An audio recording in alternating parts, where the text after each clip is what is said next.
ప్రభాకర్ గారు, నిన్న రాత్రి నుంచి జరుగుతున్న పరిణామాలు మనం చూస్తున్నాం. ఓవైపు పోలీసుల నిర్బంధం, పోలీసుల అత్యుత్సాహం, లాఠీ చార్జ్ వంటి పరిణామాలు చోటు చేసుకుంటున్న పరిస్థితి. మరోవైపు వైఎస్ జగన్ ఆరోగ్యం గంట గంటకు క్షీణిస్తోందని వైద్యులు ధృవీకరిస్తున్న పరిస్థితిని కూడా మనం చూస్తున్నాం. ఎట్లా చూస్తారు ఈ పరిణామాలు? అంటే ఈ రాష్ట్రం ఒక మండుతున్న అగ్నిగోళంలాగా తయారవడానికి సిద్ధంగా ఉంది. ఢిల్లీ లెవెల్లో చేసినటువంటి ఒక నిర్ణయం ఆమోదించినటువంటి సీమాంధ్ర ప్రజలు, రాజకీయ పార్టీలకు అతీతంగా కదిలినటువంటి సామాన్యులు ఈ ఉద్యమాన్ని ముందుగానే గ్రహించినటువంటి జైల్లో ఉన్నప్పటికీ జగన్మోహన్ రెడ్డి గారు వైఎస్ఆర్ కాంగ్రెస్ పార్టీ ఎమ్మెల్యేలతోటి రాజీనామా చేసి తన తల్లి కూడా రాజీనామా చేసి ఉద్యమంలో అగ్రభాగా నిలబడినటువంటి నేపథ్యం కనపడుతున్నది. రాష్ట్రంలో చాలా మంది నిరాహార దీక్షలు చేశారు. ఎమ్మెల్యేలు చేశారు, సామాన్య ప్రజలు చేశారు, మధ్యస్థంగా ఉన్న నాయకులు చేశారు. తన తల్లితోటి కూడా నిరాహార దీక్ష చేయించారు. కానీ భగ్నం చేసినటువంటి ప్రభుత్వం ఒకవైపు కనపడుతుంది. వీటిని చూసి చెల్లించినటువంటి జగన్మోహన్ రెడ్డి గారు మనకి ఈ రోజు 6 రోజులుగా కనపడుతుంది. కానీ దానికన్నా ఒక రోజు ముందుగానే 24వ తేదీ నుంచే తన నిరాహార దీక్షలోకి వెళ్ళినట్టుగా తన రాత్రి పోలీసులతోటి, వైద్యులతోటి దాదాపు ఈ రోజుకి 7 రోజులుగా తన నిరాహార దీక్షలో ఉన్నాడు. అంటే ఒక బాధ్యతాయుతమైనటువంటి రాజకీయ నాయకుడు, కమిట్మెంట్ ఉన్నటువంటి రాజకీయ నాయకుడు ఇలాంటి నిర్ణయం తీసుకొని నిలబడతాడు. వేరే వాళ్ళైతే రాత్రి జగన్మోహన్ రెడ్డి గారిని జైలు నుంచి ఉస్మానియాకి తీసుకొచ్చినప్పుడు మేము ప్రత్యక్షంగా అక్కడ ఉన్నాం. అంటే మమ్మల్ని దగ్గర తీసుకోపోయినా పోలీసులు అడ్డగించినా ఆ గోడల మధ్యలో చూసినప్పుడు వేరే వాళ్ళైతే స్ట్రెచర్ మీద పడుకొని సెలైన్ కట్టించుకొని చాలా యాక్షన్లోకి వెళ్ళిపోయిన రాజకీయ నాయకుల్ని గతంలో వాళ్ళ దీన్ని కూడా చూసాం, నిరాహార దీక్షలను కూడా చూసాం. కానీ జగన్మోహన్ రెడ్డి గారు నేను నడవగలను, స్ట్రెచర్ అవసరం లేదు, తీసుకెళ్ళండి, నేను దీన్ని నిరసిస్తూ ఉన్నాను, నాకు మీ వైద్య సహాయం కూడా అవసరం లేదు, మీరు నన్ను అక్కడి నుంచి తీసుకొచ్చారు కానీ ఇక్కడ నిర్బంధంగా మీరు నాకేమైనా చేయాలనుకుంటే మెడికేర్ చేయాలని కానీ నేను అంగీకరించడం లేదు చెప్పి నడిసి పోతున్న ఓపిక లేకపోయినా పాదాల నుంచి కూడబలుక్కొని తెచ్చుకున్న శక్తినంతా తను నడిచి తీసుకెళ్తున్న విధానం కనపడింది. అయినా ఆసుపత్రిలో కూడా ఇంకా నిరాహార దీక్షలో ఉన్నాడు. ఎక్కడ కూడా కనీసం గ్లూకోజ్ వాటర్ కానీ లేకపోతే వాళ్ళు ఇచ్చే మెడిసిన్ కానీ టోటల్గా తిరస్కరిస్తూ పోతున్నటువంటి ఒక స్ట్రాంగ్ లీడర్షిప్ జగన్మోహన్ రెడ్డిలో కనపడుతుంది. కారణం చేతగానటువంటి మీ నిర్ణయాలు. ఈ రాష్ట్ర ప్రజలు ఏదైతే కోరుకుంటున్నారో వాళ్ళకి సరైన పద్ధతిలో నాయకత్వం వహించాల్సినటువంటి లీడర్ ఈ రాష్ట్రానికి కావాలని మీరు జైలు గోడల మధ్య పెట్టినా, 16 నెలలుగా జైల్లో ఉంచినా, ఒక అవినీతి ఆరోపణ ఈ రోజు వరకు కూడా మీరు రుజువు చేయలేని పరిస్థితుల్లో ఉన్నా, మీరు ఎక్కడ పెట్టినా సరే లీడర్షిప్ అంటే ఇలా ఉంటుంది అని చూపిస్తున్నటువంటి జగన్మోహన్ రెడ్డి గారు ఆరోగ్యం పర్సనల్ గా నన్ను అడిగినప్పుడు చాలా ఆందోళనకరంగా ఉన్నది. నేను కూడా గతంలో వివిధ వాటి మీద 4 సార్లు నిరాహార దీక్షలోకి వెళ్ళాం. కొంత అయిపోయిన తర్వాత 4 రోజుల తర్వాత బాడీలో మీరు ఇందాక చెప్పినట్టుగా కీటోన్ లెవెల్స్ విపరీతంగా పెరుగుతూ ఉన్నాయి.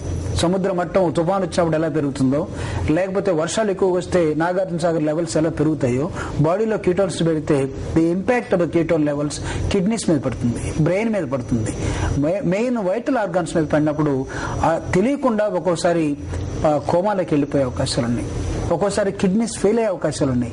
నేను నిరాహార దీక్ష చేసినప్పుడు నిమ్స్ డైరెక్టర్ గా ఉన్న ప్రసాదరావు గారు తిట్టినంత పనిచేసి ఏమనుకుంటున్నారు మీరు, ఇది ఒకే ఉద్యమేనా మీరు చేయాల్సింది, ఈ రాష్ట్రం నడపాల్సిన అవసరం ఉంది కాబట్టి ఇక్కడ లేవటం మీకు మంచిది, నిరాహార దీక్షను ముగించండి అని వార్నింగ్ ఇచ్చి తీసుకెళ్లే మమ్మల్ని అందరినీ సెలైన్ కట్టు లేకపోతే యాంటీబయాటిక్స్ మొత్తం వాడినట్టు విధానం. ఈ రోజు జగన్మోహన్ రెడ్డి గారు వారం రోజుల నుంచి ఏమాత్రం ఫుడ్ లేకుండా బీపీ షుగర్ లెవెల్స్ తగ్గిపోయినాయి, తన పల్స్ రేట్ పడిపోయింది, అదేవిధంగా కీటోన్ లెవెల్స్ పడుతున్నాయి. వైటల్ ఆర్గాన్స్ మీద వీటి ప్రభావం ఖచ్చితంగా చూపుతుంది.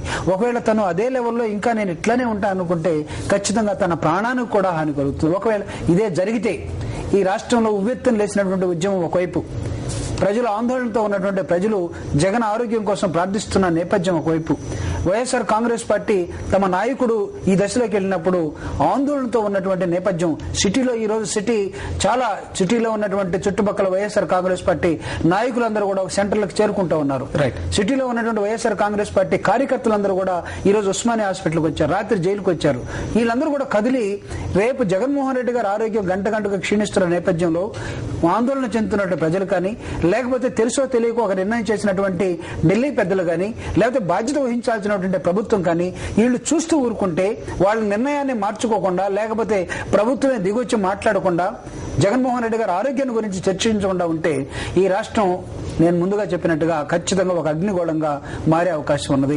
ప్రజల ఆందోళన ఆ స్థాయిలో ఉన్నది. రైట్ ప్రభాకర్, నిన్న రాత్రి మీరు కూడా వెళ్లారు ఉస్మానియా ఆసుపత్రి వద్ద పరిస్థితి కూడా చూశారు.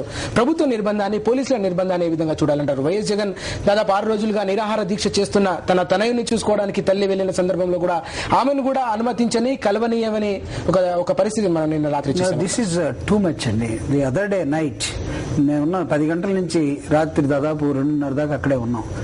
ఎంత నిర్బంధంగా వాళ్ళు పోలీసులు ఒక రాక్షసంగా ఏ విధంగా ప్రవర్తించారంటే అసలు ఉండటానికి వీల్లేదు. నేను చెప్పాను, I mean MLC, so I have got every right. నేను ఒక్కడనే ఉన్నాను, చూడాలనుకుంటున్నాను, లేకపోతే దూరంగా నిలబడతామంటే లేదండి మీరు వెళ్ళిపోవాల్సింది అన్నారు. సరే మమ్మల్ని అయితే పంపించారు, సామాన్య కార్యకర్తలను పంపించేశారు. మేము ఎక్కడో గోడ పక్కన దాక్కుని చూడాల్సినటువంటి పరిస్థితి ఏర్పడింది. ఏదో ఒక బెంచ్ ఉంటే బెంచ్ మీద ఎక్కి జగన్ వచ్చే టయానికి ఒకసారి చూద్దాం ఏ విధంగా ఉన్నాడో, మనిషిని బాగా నీరసంగా ఉన్నాడా, లేకపోతే కనీసం చూడగలుగుతున్నాడా, చేయగలుగుతున్నాడని చూస్తే మాకు చూపుకి అందనంత దూరంలో మమ్మల్ని నెట్టేయడం జరిగింది. సరే మమ్మల్ని అయితే నెట్టేశారు. తల్లిని, భార్యని, చెల్లిని, లేకపోతే సొంత బ్లడ్ రిలేషన్ వచ్చినప్పుడు వాళ్ళను కూడా, కుటుంబ సభ్యులను కూడా దూరంగా పెట్టేసి మిమ్మల్ని ఎవరిని లోపలికి రానివ్వము. నేను అడిగాను, మల్లారెడ్డి గారిని అడిగాను, అక్కడ ఉన్నటువంటి ఏసీపీ గారిని, డీసీపీ గారిని అడిగాను, what is this you people are doing? ఇది అసలు ప్రజాస్వామ్యం అనుకుంటున్నారా, లేకపోతే ఇంకా ఏమైనా నియంతృత్వం అనుకుంటున్నారా? ఎమర్జెన్సీ ఇక్కడ ఉన్నదా? ఉస్మానియా హాస్పిటల్లో రాత్రి 11:30 తర్వాత సమాజం నిద్రపోయేటప్పుడు ఏదో అర్ధరాత్రి స్వతంత్రం వచ్చినట్టుగా మీరు జైలు నుంచి జగన్ తీసుకొచ్చి ఎవరు ఏ ప్రజలు చూడటానికి వీల్లేదు, ఏ నాయకుడు రావడానికి లేదు, వస్తే మీకు నిర్బంధం ఉంటుంది, లేకపోతే మిమ్మల్ని ఎత్తుకుపోతాం, మిమ్మల్ని కిడ్నాప్ లేకపోతే మూసేసి జైల్లో పెడతాం, పోలీస్ స్టేషన్లో పెడతామని హెచ్చరికలు జారీ చేస్తున్న నేపథ్యంలో జగన్మోహన్ రెడ్డి గారిని కొంచెం అర్ధరాత్రి తీసుకొచ్చి మీరు ఎవరికీ కనపడకుండా లోపల పంపిస్తే కనీసం కన్న పేగు బంధం ఉన్నటువంటి ప్రేమను పంచుకున్న కన్నీటితో విలువలాడుతున్న వాళ్ళ తల్లినన్న పంపించండి అంటే ఏమాత్రం కరగదే. పోలీసు అక్కడ ఉన్న జైలు అధికారులకి ఏదో మేము ఒక ఫ్యాక్స్ పంపించాం, అవి వాళ్ళు వస్తే పంపిస్తామని ఆఖరికి 2-3 పంపడం జరిగింది. బ్రదర్ అనిల్ గారిని అనుకుంటాను, అదేవిధంగా భారతి గారిని, విజయమ్మ గారిని, వాళ్ళని కూడా మళ్ళీ వెంటనే వెనక్కి పంపించిన నేపథ్యం కనపడుతూ ఉంది.